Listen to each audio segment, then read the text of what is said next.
The Buried Road, Part 2. The coordinates etched into Cheng's jade pendant tugged them east, beyond maps, beyond memory, into the shadow part of Laos, a land spoken of only in hushed tones, where the veil between worlds hung paper thin. Their path unraveled through a living labyrinth of green, a jungle dense with breath and buried truths, each step drawing them deeper into secrets the earth had not yet finished telling. Days blurred into weeks as they followed a path not forged by man, but etched by time's slow hand. The air clung to their skin, humid, oppressive, saturated with the scent of wet earth, rot, and the coming storm. Each step forward was a struggle against the jungle's relentless embrace, a trial of will beneath the weight of green silence and watching trees.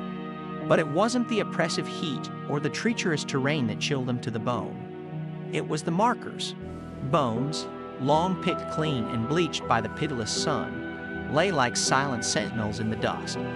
Faded red twine hung from branches, fluttering like veins torn from the land itself. Scraps of cloth, frayed and ghost-like, whispered to anyone who dared listen. "Turn back," they murmured.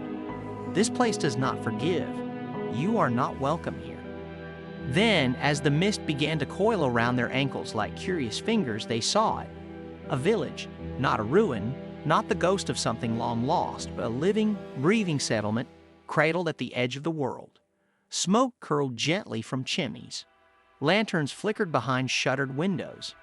Yet everything stood unnervingly still, as if the place had drawn one last breath and was holding it, waiting.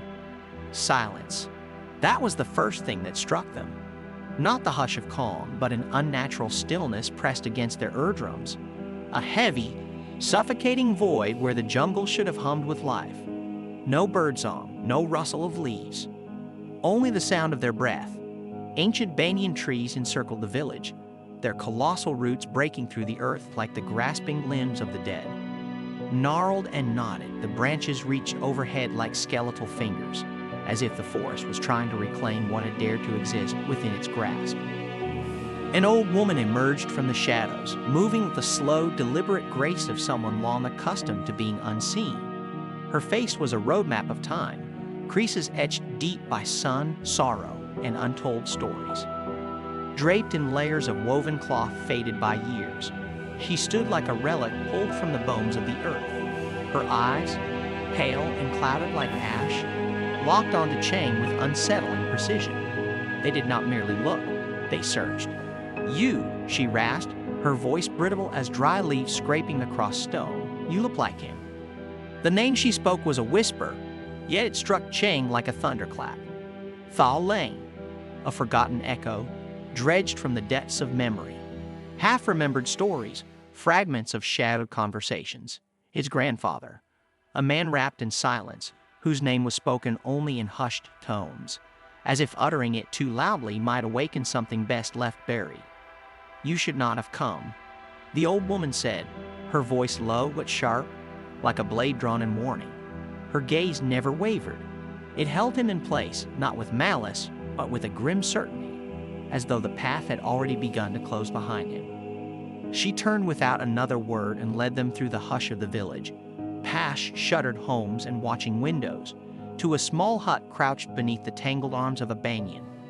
It was a simple structure, bamboo walls bound with twine, a thatched roof patched by time. Inside, the air was heavy with wood smoke, and something older, a scent that clung to the skin and stirred something ancestral in the blood, moss, ash, and memory.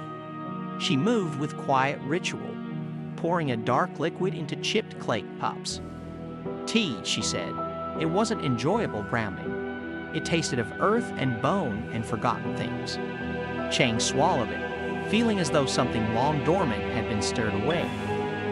In the dim, flickering light of the hut, Cheng saw them, relics of a forgotten war, arranged not as trophies, but as memories too heavy to bury.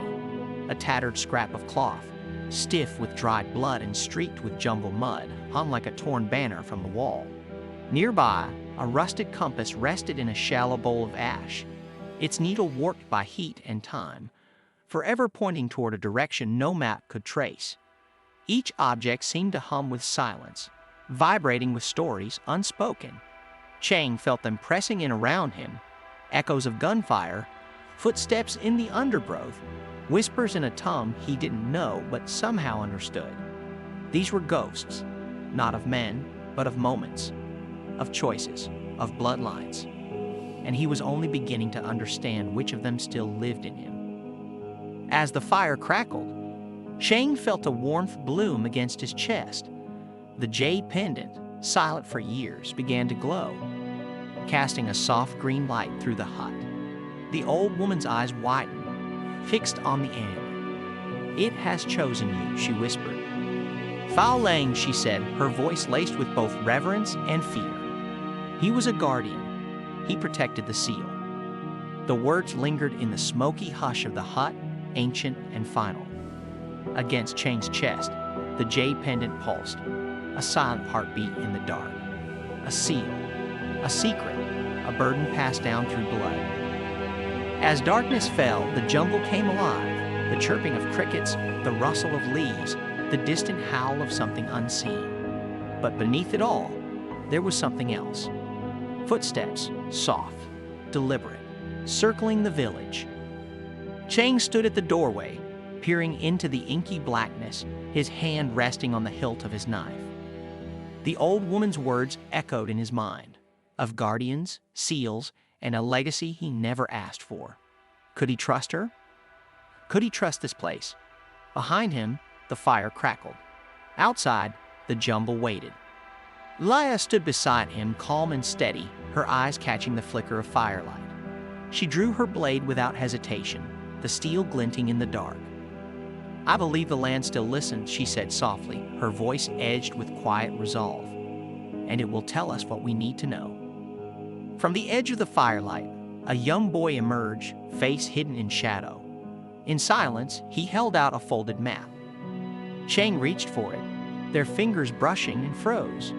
The boy's skin was ice cold, too cold for the living. The map was crude, scrawled in charcoal on brittle parchment.